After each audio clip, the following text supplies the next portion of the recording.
who is Adam Smith? What does he stand for?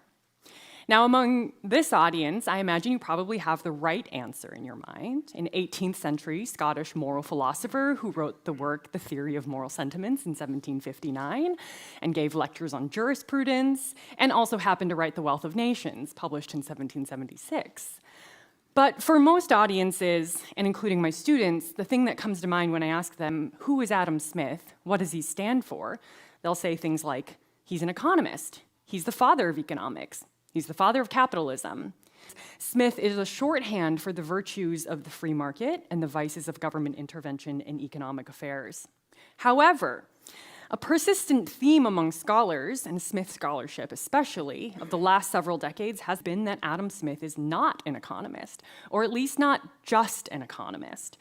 Rather, he looks more like these men behind me. He's an ambitious social scientist of the Enlightenment, whose work in inquiry into the nature and causes of the wealth of nations was but one part of a much larger science of man and society. And this Enlightenment science sought to reveal and explain the hidden forces that governed human behavior and human society.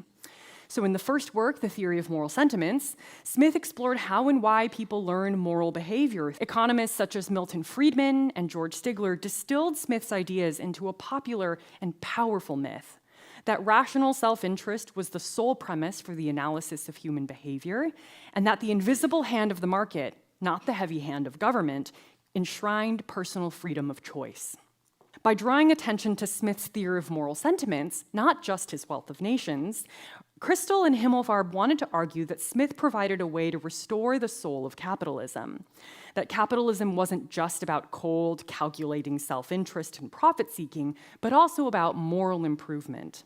Smith's organic theory of morality and his faith in individual moral agency, they contended, showed that the harsh forces of capitalism don't need to be reined in by government, but by individual moral agency.